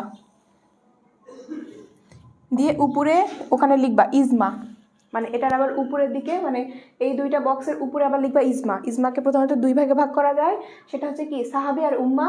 আবার এই 2টাকে আবার 3টা ভাগে ভাগ করা যায়, এই 3টা, এই 3টা। এখন এই 3টা হচ্ছে আমরা এখন জানবো, এই 3টা সম্পর্কে জানবো, এই 1টা 2টা 3টা, এই 3টাই আবার এখানে ফেলতে হবে। ঠিক আছে, মানে একই বিষয় কিন্তু 2টা আলাদা হবে। তো চলো এই 3টা সম্পর্কে জানি। আল ইজমাউল কাউলি, আল ইজমাউল কাউলি মানে বিবৃতিমূলক ইজমা। বিবৃতি মানে বর্ণনামূলক ইজমা, আই মিন নর্মালি যে ইজমাটা হয় সেইটা। এই ইজমাটা কিভাবে হয়, মুস্তাহিদগণ বলবেন আমরা এর উপর একমত হলাম, মানে কোনো একটা সিদ্ধান্ত, যেমন ধরো পানি খাওয়ার সিদ্ধান্ত। পানি খাওয়া যাবে না, কারণ পানি হালাল না হারাম আমরা জানি না। এখন কথা হচ্ছে যে তাহলে কি করতে হবে, সবাই মিলে আলোচনায় বসেন যে পানি খাওয়া যাবে কিনা। এরপর সবাই মিলে বসলেন, সিদ্ধান্ত নিলেন যে হ্যাঁ আসলে পানি আমাদের শরীরের জন্য উপকারী, পানি খেতে হবে, না খেলে আমাদের এই সমস্যা হবে। তো সমস্যা হওয়ার পর যখন সবাই বুঝতে পারলেন যে হ্যাঁ খেতে হবে, তখন একজন মুস্তাহিদ উনি উঠবেন এবং দাঁড়াবেন, দাঁড়ানোর পর বলবেন যে আমরা এর উপর একমত হলাম যে পানি খাওয়া যাবে, এর উপর আমরা একমত হলাম। তখন আপনারা কি বলেন, তখন এর উদাহরণ যে আচ্ছা, তো তখন সবাই বলবেন যে হ্যাঁ আমরাও একমত হলাম। যারা যারা একমত হবে তারা মনে করে যে হাত তুলবে, অথবা এভাবে হাত ইয়ে করবে যে হ্যাঁ আমরাও একমত হয়েছি। তো এভাবে যখন ইশারা করবে, এটার সংখ্যা যদি ওখানে যতগুলা মুস্তাহিদ আছেন সবার সংখ্যা যদি মনে করো 60% হয় অথবা 51% হয়, যারা যারা এটা সহমত পোষণ করবে, যারা 51% যদি হয়, তাহলে পানি খাওয়া জায়েজ এবং পানি খাওয়া যাবে, এরকম একটা সিদ্ধান্তে আসবে, এবং এটা হচ্ছে ইজমা। আর যে 49% থাকলো তাদের কথা শোনা হবে না, তারা যদি বিরোধিতা করতে আসে তাহলে তাদেরকে ইসলাম বিরোধী বলে গণ্য করা হবে। এটা হচ্ছে মূলত ইজমাউল কাউলি। আচ্ছা, এরপর আল ইজমাউল ফিলি 2 নাম্বার। আমি 1 নাম্বারটা আলোচনা করলাম, এবার 2 নাম্বার ইজমাউল সাহাবির যে 3টা প্রকার আছে, 3টার মধ্যে 2 নাম্বারটা আলোচনা করছি। ইজমাউল ফিলি মানে কর্মমূলক ইজমা। ফিলি মানে কি, ফিলি মানে হচ্ছে কর্ম, ঠিক আছে। তো এই ফিলি কর্মমূলক ইজমাটা কীরকম, এই ইজমার উদাহরণ হচ্ছে জমি বরকাত দেওয়া, যৌথ ব্যবসা বা শেয়ার ব্যবসা সম্পর্কিত মাসালা। যেমন ধরো যে তুমি তোমাদের ইজমা করা হচ্ছে, ইজমা করার পরে কেউই কোনো মতামত প্রকাশ করলো না, কিন্তু সবাই মিলে একসাথে সেই কাজটা করতে গেল। যেমন কি এখানে কি জমি বরকাত দেওয়া, জমি বরকাত দেওয়া জায়েজ না মানে না জায়েজ এই বিষয়টা আমাদেরকে জানতে হবে। তো সবাই মিলে সিদ্ধান্ত মানে আলোচনা, সবাই বসলেন, বসার পরে সবাই মিলে সিদ্ধান্ত নিলেন, নেওয়ার পরে সবাই বললেন যে ঠিক আছে আজ থেকে জমি বরকাত দেওয়া আইনটাকে জায়েজ করা হলো, সবাই এই কাজ করতে পারবে। তো এই কথা বলার পরে তারা মানে কেউই কোনো কিছুই বললো না, সবাই চুপ থাকলো। তারপর তারা ওই আসর ত্যাগ করলো, ত্যাগ করার পরে তারা মূলত জমি বরকাত দেওয়া শুরু করলো। ঠিক আছে, তারা কিন্তু ঘোষণা দেয়নি যে আমরা মানতেছি, কিন্তু তারা জমি বরকাত দেওয়া শুরু করলো। মানে কি, তারা সরাসরি সম্মতি না দিয়ে কাজে চলে গেছে। তো এটাকেই মূলত কর্মমূলক ইজমা বলে। এই ধরনের জিনিসগুলো মানে ব্যবসা সংক্রান্ত সব কিছু বিষয়ের সাথে সম্পর্কযুক্ত এবং ইনকাম সম্পর্কিত সব বিষয়ের সাথে সম্পর্কযুক্ত। এটাই হচ্ছে ফিলিমূলক কর্মমূলক ইজমা। ঠিক আছে, তো এরপর 3 নাম্বারটা আলোচনা করছি, ইজমাউত তাকরিরি মানে মৌন সম্মতির ইজমা। আমরা প্রথম যে বিবৃতিমূলক যে ইজমাটা দেখলাম, সেই ইজমাতে দেখেছি যে 49% লোক কিন্তু চুপ ছিল, তারা কোনো কথা বলেনি, তারা প্রতিবাদও করেনি। তো এই যে 49% লোকজন, তাদেরকে মূলত বলা হবে ইজমাউত তাকরিরি, মানে তারা চুপ ছিল, তারা প্রতিবাদ করবে না, মানে মনে মনে সম্মতি দিয়ে দিয়েছে কিন্তু মুখে কোনো কারণের জন্য বলতে পারছে না। এটাই হচ্ছে ইজমাউত কি তাকরিরি বা মৌন সম্মতিমূলক ইজমা। আমাদের প্রচলিত একটা কথা আছে, যে কথাটা হচ্ছে এরকম, মৌনতাই সম্মতির লক্ষণ। যখন কেউ কোনো বিয়ের ঘর নিয়ে আসে, তখন যখন আমরা দেখি ছেলেটা একটু টাকা পয়সা আছে, একটু হ্যান্ডসাম, ভালো চাকরি করে, পরিবার ভালো, তাহলে আমরা কি বলি? বাবা আমরা রাজি, এভাবে আমরা বলি। তা কি করি আমরা? হচ্ছে ওই মুখ ঢাকেও বলি না, আমরা সরাসরিও বলি না, আমরা কি বলি? একটা দৌড় দেই রুমের দিকে, মানে কি সে চুপ আসছে, সে কিচ্ছু বললো না, তার মানে সে বিয়ের জন্য রাজি। তো এইটা হচ্ছে মূলত ইজমাউত তাকরিরি বা মৌন সম্মতির কি ইজমা, এইভাবে। তো এই হচ্ছে বিষয়। তো এই তিনটা আবার তোমার ইজমাউল কি এটা উম্মা, ইজমাউল উম্মার মধ্যেও সম্পর্কযুক্ত। ওকে,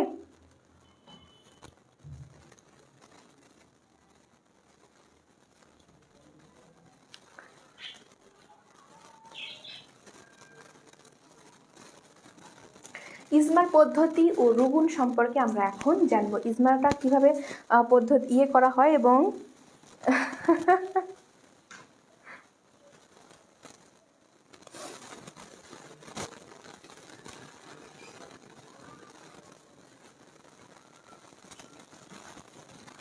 আচ্ছা, এরপর দেখো ইজমাটার পদ্ধতি, ইজমা কিভাবে করা হয় এবং ইজমাটার রুকুনটা জানবো। হ্যাঁ, তো এটা দেখো যে ইজমার শরীয়ত অনুযায়ী 3টি পদ্ধতিতে ইজমা হতে পারে। কয়টি পদ্ধতিতে? 3টা পদ্ধতিতে ইজমা হতে পারে। সেটা হচ্ছে কথনমূলক, কর্মমূলক, নীরবতামূলক। আমরা কিছুক্ষণ আগে যেটা পড়েছিলাম, ওই 3টা পদ্ধতিতেই মূলত ইজমা হইতে পারে। ঠিক আছে, তো এই 3টা অবশ্যই তোমরা মানে বুঝে গেছো, এটা নতুন করে তোমাদেরকে বোঝার কিছু নাই। একটা হচ্ছে পদ্ধতি আর একটা হচ্ছে প্রণালী। আমরা প্রণালীটা পড়েছি এবং এই পদ্ধতিটা আমরা নিশ্চয়ই বুঝে গেছি। তোমরা যে স্লাইডটা পড়ো বুঝে যাবা।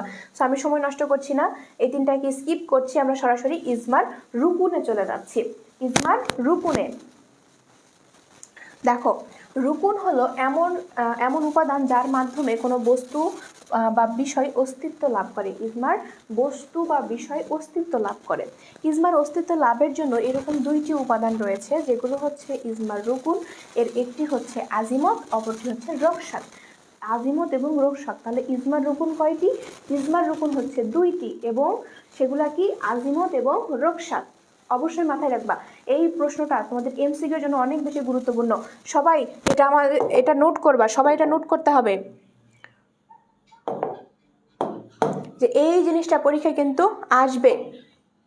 একটি হচ্ছে আজিমত, আরেকটি হচ্ছে রকসাত। একটি হচ্ছে আজিমত, আরেকটা হচ্ছে রকসাত। ওকে, এরপর দেখো আজিমতটা কি? আজিমত হচ্ছে প্রবল ইচ্ছা বা দৃঢ় সংকল্প, অনমনীয় প্রত্যয়। মানে একটা বিষয় নিয়ে তোমার খুবই ইচ্ছা, যেটা সম্মতি পাক, একটা পদ্ধতি বা একটা নতুন কোনো জিনিস, যেটা কি হোক, যে সম্মতি পাক, এরকম প্রবল ইচ্ছা থাকলে সেটার উপর ইজমা করা যাবে।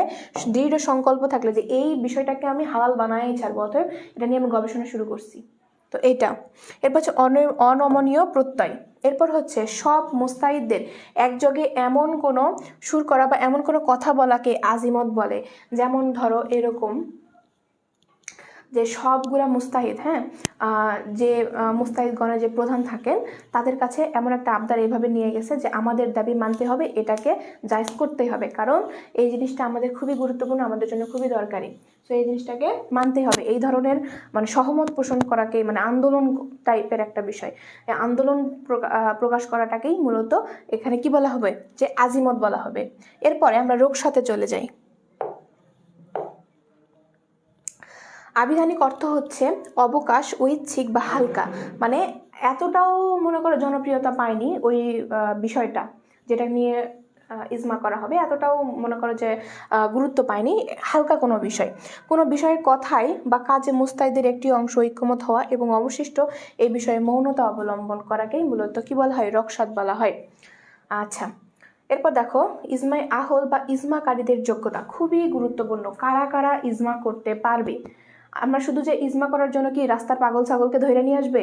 ইসলামের একটা অনেক বড় নিয়ম বা আইন তৈরি করা হচ্ছে একটা জায়গায়, সেখানে তো রাস্তার পাগলকে ধরে নিয়ে আসবে না, বা তোমার মতো আমার মতো একজন সাধারণ মুসলিমদেরকেও নিয়ে যাবে না। ওখানে অবশ্যই অনেক বড় বড় স্কলার লাগবে, ওখানে অনেক বড় বড় জ্ঞানী ব্যক্তিদের লাগবে, যাতে করে তারা তাদের বিভিন্ন জ্ঞান ব্যবহার করে, বিভিন্ন বুদ্ধিজীবীদের দরকার ওখানে, কারণ কি তাদের বুদ্ধি ব্যবহার করে সেখানে তারা একটা সিদ্ধান্ত নিতে পারে। কারণ এই একটা সিদ্ধান্তের উপর অনেকগুলো মানুষের, মনে করো যে পাপ এবং পুণ্য নির্ভর করবে, তাই না? ধরো এমন একটা সিদ্ধান্ত নেওয়া হয়েছে যে কেউ বলে দিল যে শরাব গ্রহণ করা হালাল, তাহলে যতগুলা মানুষ যে ওই শরাব গ্রহণ করবে সবগুলার পাপের ভাগিদার যে এটাকে হালাল বলছে তার কাঁধে গিয়ে মনে করো যে হবে। যেমন ধরো তুমি সিগারেট খাইতেছো, তুমি সিগারেট খাওয়া শিখছো তোমার একটা ফ্রেন্ডের কাছ থেকে। এখন তুমি যতবার সিগারেটে টান দিতেছো ততবার এই পাপের ভাগিদার তোমার ওই ফ্রেন্ড হইতেছে। কারণ কি, সে তোমাকে বলছে তুই খা বেড়া, দিয়ে খাইলেই কিছু হবে না, এটা ধোয়া জিনিস, এটা তোর এর মধ্যে তোর অ্যালকোহল নাই। এই কথাটা ও বলছে বলে তোমাকে উৎসাহিত করছে, তার মানে কি ওই তোমার পাপের ভাগিদার সেও হবে। আবার তুমি যদি কাউকে সিগারেট খাওয়া শিখাও, তোমার জন্য এটা সঠিক। সে জীবনে, সারা জীবনে যতবার সিগারেট খাবে তোমার কি হবে? তোমার পাপ কিন্তু ওখানে বাড়তে থাকবে। মানে কি, তুমি কিছুই করোই নাই, অথচ তোমার কান্ডারে পাপ জমা হইতেই আছে। অথবা এরকম যদি হয় কখনো যে তোমার কোনো ফ্রেন্ড কোনো অনৈতিক কাজ করতে চাচ্ছে না, কিন্তু তুমি তাকে করার জন্য উৎসাহিত করতেছো, সে জীবনে যতবার অনৈতিক কাজে যাবে ওইটার একই পাপের ভাগিদার তুমি নিজেও হবা। তাই মানুষকে কখনো হারাম কোনো কাজে উৎসাহিত কখনোই করবে না। তুমি যদি নিজেও হারাম কাজ করে থাকো কিন্তু মানুষকে উৎসাহিত করবে না, কারণ তুমি যেই কাজ করো নি সেটার পাপের ভাগিদার তুমি কেন হইতে যাবা? আমি কি বলছি নিশ্চয়ই বুঝতে পারছো। ওকে, তোমাদের কিছু কমেন্ট দেখি, তোমরা কি বলছো। আমি খাই না আপু। আচ্ছা, কমেন্ট দেখে আমি বিশ্বাস করলাম।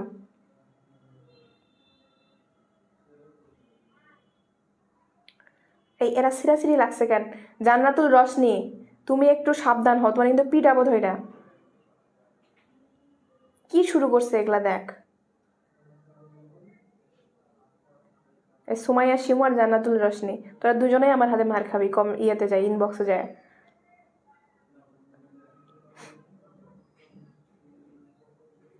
রূপা, আমার হাসি দেখতেছ?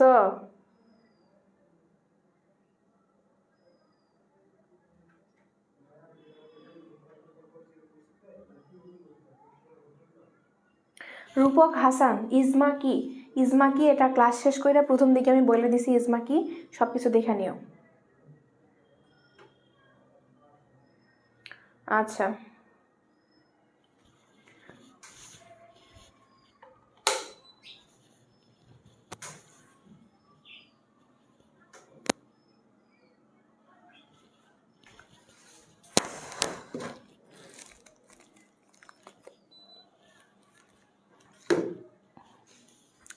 আচ্ছা আপু, কয়দিন ফ্রি ক্লাস হবে?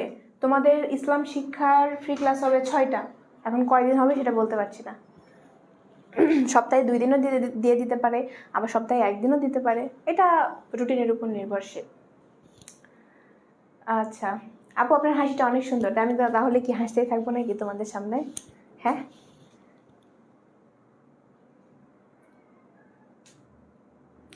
আচ্ছা, এটা কি ইসলাম শিক্ষা এইভাবে পড়লে A+ চলে আসবে তাই নাকি? আচ্ছা, তাহলে পড়তেই থাকো, আমাদের কোর্সে তো তুমি আমাকে পাচ্ছই। আপু আপনার নাম কি? হায় আল্লাহ, আমার নামই জানে না। আমার নাম হচ্ছে ইশরাত জাহান আখি, বুঝছো? আমার নাম কি? ইশরাত জাহান আখি। আমার বাসা হচ্ছে নওগাঁতে। আমি অনার্স করছি ইসলামের ইতিহাস নিয়ে, কিন্তু তোমাদের ক্লাস নেই ইসলাম শিক্ষা, আরও একটা সাবজেক্টের ক্লাস নেই, সেটা হচ্ছে ইতিহাস। মানে আমি 3টা সাবজেক্ট নিয়ে এখন তিনটা সাবজেক্ট নিয়ে আমি এখন কাজ করতেছি। সেটা হচ্ছে ইসলাম শিক্ষা একটা, এবং ইতিহাস একটা, আর এটা হচ্ছে ইসলামের ইতিহাস একটা। এখন ঘটনা হচ্ছে আমি তোমাদের ইসলামের ইতিহাস ক্লাসটা নেই না, কারণ এটার জন্য আমাদের শ্রদ্ধেয় মাহাদি ভাইয়া আছেন, তিনি তোমাদের ইসলামের ইতিহাস ক্লাস নেন, কিন্তু আমি ইসলামের ইতিহাস নিয়ে অনার্স করতেছি। ওকে, কিন্তু তোমাদের ক্লাস নেই ইতিহাস এবং ইসলাম শিক্ষা, এই হচ্ছে বিষয়। আপু ইসলাম শিক্ষা সহজ না কঠিন? ইসলাম শিক্ষা তোমাদের ফার্স্ট পেপার অনেক সহজ, সত্যি কথা বলতে অনেক অনেক অনেক অনেক অনেক সহজ। তোমরা যদি ইসলাম শিক্ষা ফার্স্ট পেপার কিচ্ছু না পড়া, মানে তোমরা কিচ্ছু পড়ো নাই, শুধু কি করছো, গাইড খুলছো, গাইড বা ফোনের মনে করো যে যেসব আছে কি এটার নাম, বুট কোশ্চেন আছে, বুট কোশ্চেনগুলো তুমি জাস্ট খুলছো আর কয়েকটা আয়াত আর হচ্ছে আয়াত এবং হাদিস মাথায় ঢুকাই নিছো, শেষ। তোমার আর কোনো প্রিপারেশন লাগবে না। First paper. সেকেন্ড পেপার যদি না পড়াশোনা করো আল্লাহর রাস্তায় পাশ করতে পারবে না, এতটাই কঠিন, কিচ্ছু বুঝবে না। কারণ এমন এমন জিনিস যেগুলো আমাদের দেশের সাধারণ কালচার দেখে শেখা সম্ভব না। আমি যদি ইতিহাসের কথা বলি, এগুলো ছোটোবেলা থেকে তোমরা সমাজ, বাংলাদেশ ও বিশ্ব পরিচয় পড়ে আসছো, এরপর হচ্ছে পড়ে আসছো, কি বলে, বাংলাদেশ ও বিশ্ব পরিচয় সাবজেক্টটা তোমাদের তো ছিল তাই না, মানে সাধারণ জ্ঞান পড়ে আসছো, এগুলো থেকে তোমাদের কিছু জিনিস হয় তোমরা লিখতে পারবা।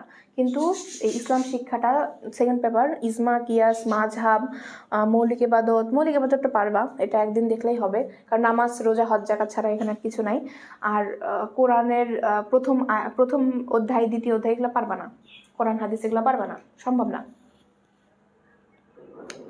ইসলাম শিক্ষা বই নাই, কোনো পড়ি নাই, পরীক্ষা দিছি, অনেক ভালো হয়েছে। বাহ, তুমি তো তাহলে সুপার উইম্যান।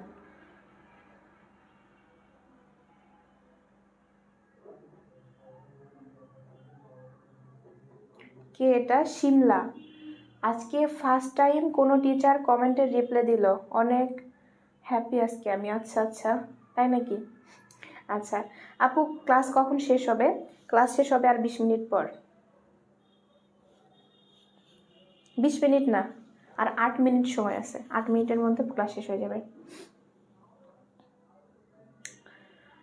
আপু সেকেন্ড অধ্যায় কি পড়ানো হয়েছে? না, প্রথম অধ্যায় দ্বিতীয় অধ্যায় পড়ানো হয়নি, সরাসরি ইজমাতে আসছি। কারণ আজকে তোমাদের এই যে 40 জন স্টুডেন্ট আছো, কালকে 20 জনও থাকবে না, এটা আমি জানি খুব ভালো করে।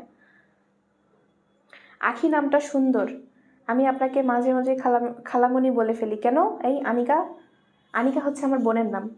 আমি আখি, আমার বোন আনিকা, এবং আরও একটা ছোট বোন আছে, ওর নাম হচ্ছে মুশফিকা। আমরা 3 বোন। আর হচ্ছে আখি নামটা হচ্ছে আমার মায়ের দেওয়া, আমার মা ছাড়া আমাকে আখি বলে কেউ ডাকে না, এই হচ্ছে বিষয়। আর সবাই আমাকে ইশরাত বলেই চেনে। তো আমরা 8 মিনিটে এই জিনিসটা একটু শেষ করে নেই। এটা কি 8 মিনিটে শেষ হবে? ও ভাই, এটা তো 8 মিনিটে শেষ হবে না, এটা অনেক বড় চ্যাপ্টার।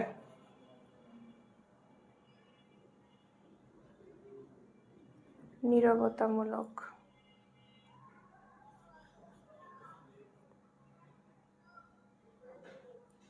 আচ্ছা,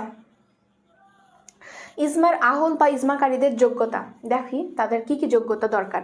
যারা যারা ইজমা করেন তাদের মধ্যে মূলত যে গুণগুলো থাকা দরকার, সেই 2টা গুণ হচ্ছে জ্ঞানগত গুণ থাকতে হবে, মানে সে গভীর জ্ঞান সম্পন্ন, ঠিক আছে, এরকম ব্যক্তি হতে হবে। এবং চারিত্রিক যোগ্যতা, তার চরিত্র সুন্দর হতে হবে। চরিত্র যদি খারাপ হয়, সে মনে করো অনেক বড় স্কলার হয়ে গেছে, কিন্তু কি মেয়েদের সাথে টাঙ্কি মাইরে বেড়ায়, হবে না।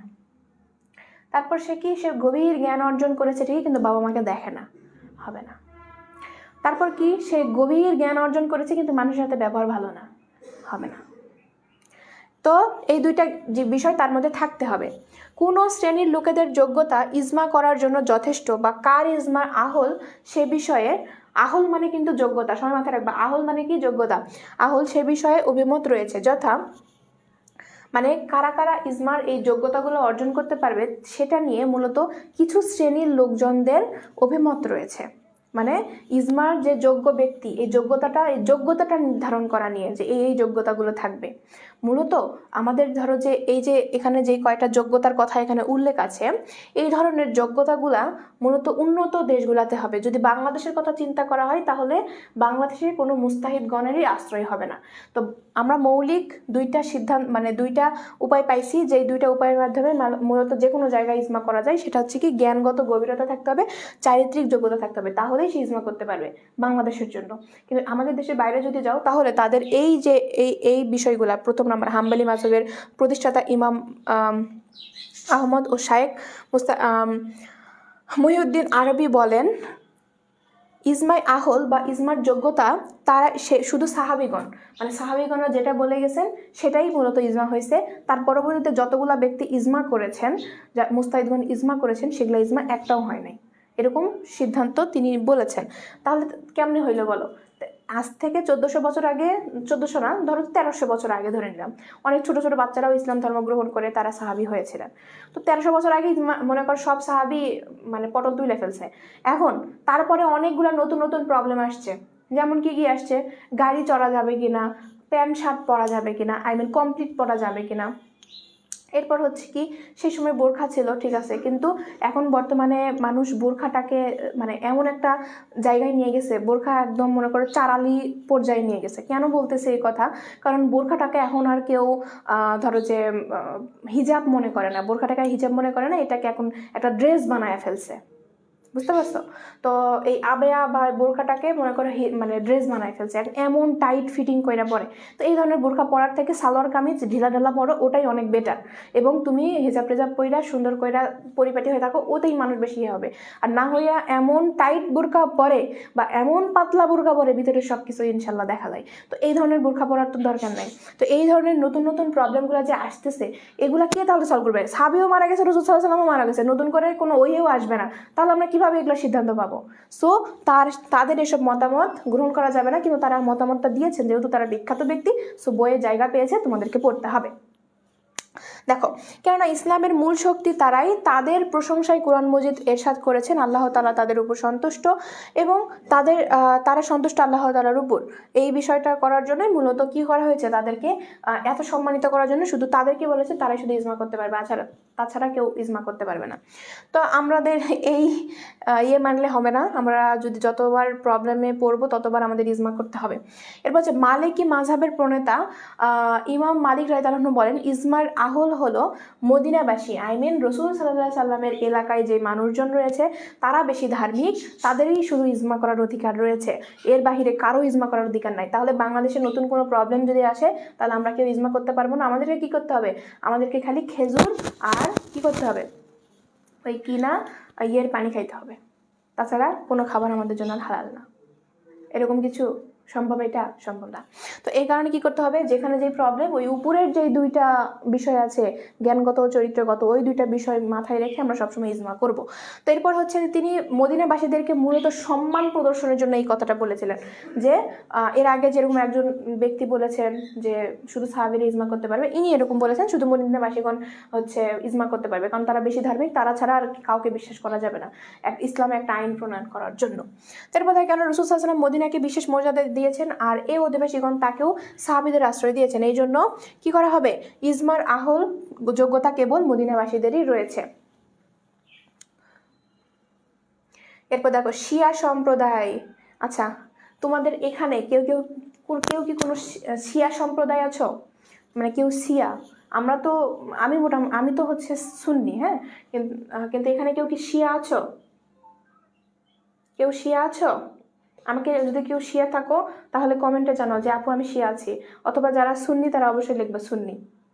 আমি এখানে ভোটিং করতেছি না, জাস্ট আমি দেখতে চাচ্ছি যে কোনো শিয়া আছে কিনা, মানে ওদের একটু নিয়মকানুন আলাদা, তো আমি ওর কাছ থেকে একটু শুনতে চাই।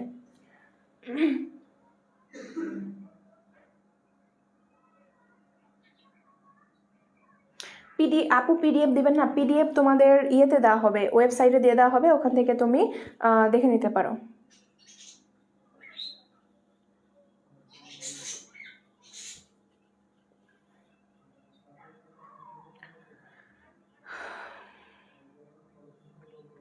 আচ্ছা, সুন্নি, শিয়া সুন্নি বুঝি না, আমিও সুন্নি।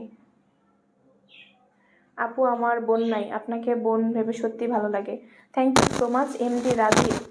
ওকে, তুমি আমাকে বোন বানাইতে পারো, কোনো সমস্যা নেই, আমারও ভাই নাই। আপু আপনার আইডির নাম কি? আমার আইডি তো ফ্যামিলি আইডি, এখানে পরিবারের লোকজন ছাড়া খুব একটা মানে কেউই নাই আর কি।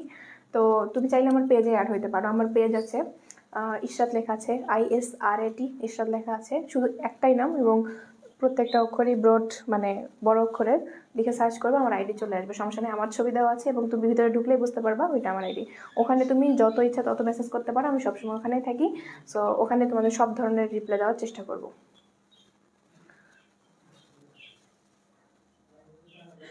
এই সুমাইয়া, শিমু আর জান্নাতুল রোশনি আবার লাগছে। এদেরকে কি করবো রে? এই তোরা কাল থেকে আর এক জায়গায় বসবি না, তোরা কাল থেকে আর এক জায়গায় বসবি না।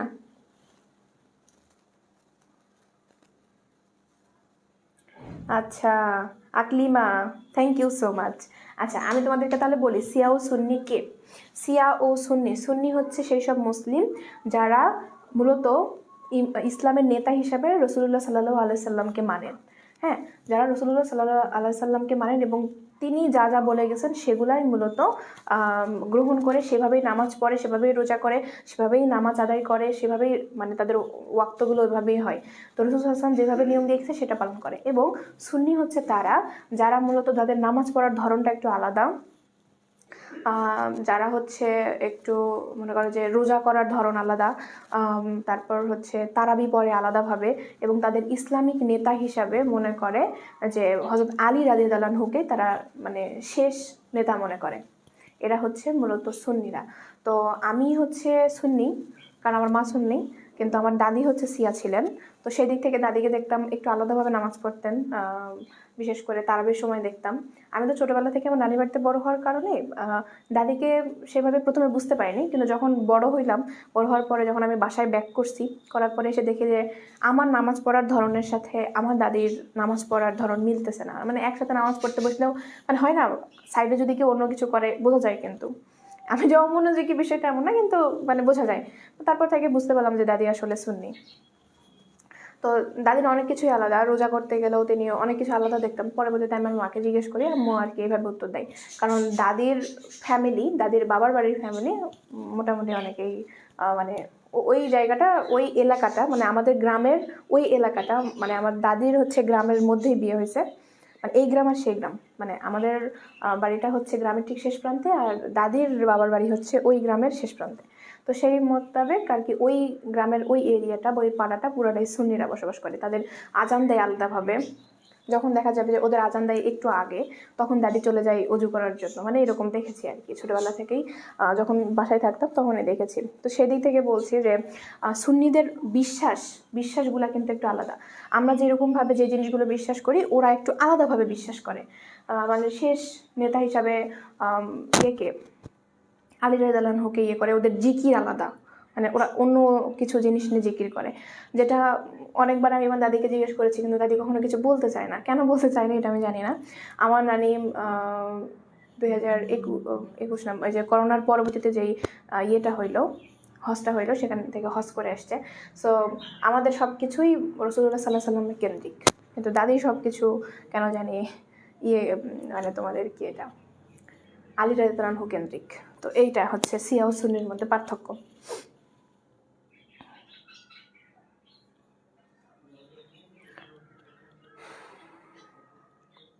ভর্তি হতে চাই আপু, কোন নাম্বারে টাকা পাঠাবো? আমাদের হচ্ছে স্ক্রিনে দেওয়া ওই নাম্বারটাতে টাকা পাঠাতে পারো। জান্নাতুল নিহা, সিয়া আপু, তুমি তাহলে সিয়া? আচ্ছা ঠিক আছে, তাহলে তুমি বুঝতেই পারছো বিষয়টা কেমন হয়। তো তোমাদের এই যে যারা সিয়া আছো, তারা হচ্ছে তোমরা বিশ্বাস করো যে ইজমার আহল হলেন রসুল্লাহ সাল্লাহ সাল্লামের পরিবারের সদস্যরা। মানে রসুল্লাহ সাল্লাহ সাল্লামের তো কোনো ছেলে ছিল না, শৈশবেই মারা গেছে। তো সেই দিক থেকে তার মেয়ের যে পরিবারটা আছে এখনো পর্যন্ত, যে সৈয়দ পরিবার এখনো যে জীবিত আছে, সেই সৈয়দ পরিবার শুধু ইজমা করতে পারবে। মানে ইসলামের দিক থেকে শুধু তারাই এই ইজমা করার জন্য সম্মানিত ব্যক্তি, তাছাড়া আর কাউকে ইজমা করতে দেওয়া হবে না। এটা হচ্ছে সিয়াদের বিশ্বাস। তো এইটা হচ্ছে মূলত একটা ব্যাখ্যা। আচ্ছা, এরপরে আছে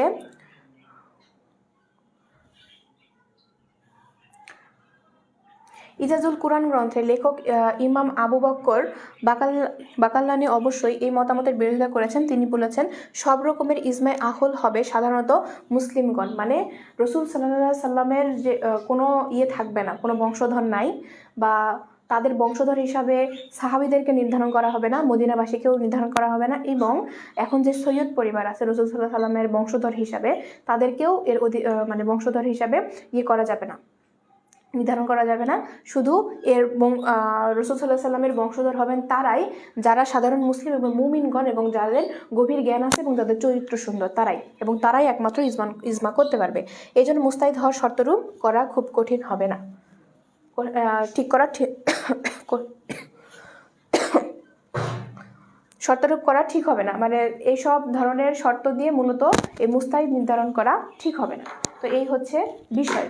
ওকে, তোমাদের আর কোনো কোশ্চেন আছে আজকের এই ক্লাস নিয়ে? আমাদের সময় কিন্তু শেষ। আমরা হচ্ছে পরবর্তী ক্লাসে মূলত ইজমার শর্তসমূহ থেকে পড়া শুরু করব, তোমরা অবশ্যই নেক্সট ক্লাসে অ্যাড হয়ে যাবা। আর যারা যারা টাকা হচ্ছে জমা দিতে চাও বা ভর্তি হতে চাও, তাদের জন্য শেষবারের মতো একটু বলে নেই যে আসছে না কেন,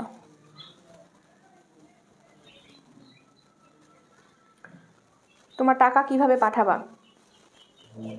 দেখো, যারা যারা ভর্তি হতে চাও তারা অবশ্যই বিকাশ মার্চেন্ট নাম্বারে, এই নাম্বারে স্ক্রিনে দেওয়া এই নাম্বারটা সবাই স্ক্রিনশট দিয়ে নাও। যারা যারা টাকা পাঠাবা তারা স্ক্রিনশট দিয়ে নাও। তোমরা হচ্ছে এই নাম্বারে টাকা পাঠাবা, বিকাশ নগদ পার্সোনাল নাম্বারে সেন্ড মানি করতে পারো। সেন্ড মানি করে একটা স্ক্রিনশট দিবা এবং অথবা তোমার নাম্বারটা মনে রাখবা, এবং সেটা কি মার্চেন্ট নাম্বার কিন্তু এটা মাথায় রাখবা। এবং তোমার টাকা পাঠাবা, তারপর কি গুগল ফর্মটা পূরণ করবা। এই যে আমার ক্লাসের উপর দিকে দেখো, ক্যাপশনে দেখো গুগল ফর্ম দেওয়া আছে, গুগল ফর্মটা পূরণ করবা এবং ফেসবুক গ্রুপে অ্যাড হয়ে যাবে। গুগল ফর্ম পূরণ করার সাথে সাথেই কি হবে, তোমাদের ওখানে চলে আসবে, গ্রুপের লিঙ্ক চলে আসবে, তোমরা এখান থেকে অ্যাড হয়ে যেতে পারো। তো এই হচ্ছে বিষয়। তোমরা অবশ্যই আমার এই ক্লাসের নোটটা শেয়ার করবা এবং রিভিউ জানাবা যে আমার ক্লাসটা কেমন লাগছে এবং ভালো লাগছে কিনা, সব কিছু আমাকে অবশ্যই জানাবা। আর দেখা হচ্ছে আমাদের নেক্সট ক্লাসে বা পরের পরের সপ্তাহে তোমাদের সাথে আবার দেখা হবে। সেই পর্যন্ত সবাই ভালো থাকো, সুস্থ থাকো। আর আমি যদি কোনো কমেন্টের রিপ্লাই দিতে না পারি, অবশ্যই আমি ক্লাস পরে চেক করে নিব, সেখান থেকে তোমাদের কমেন্টের রিপ্লাই দিয়ে দিব ইনশাল্লাহ। সবাই এই বিষয়টা একটু দেখে রাখবা। সবাই ভালো থাকো, সুস্থ থাকো, সকলকে আল্লাহ হাফেজ। টাটা।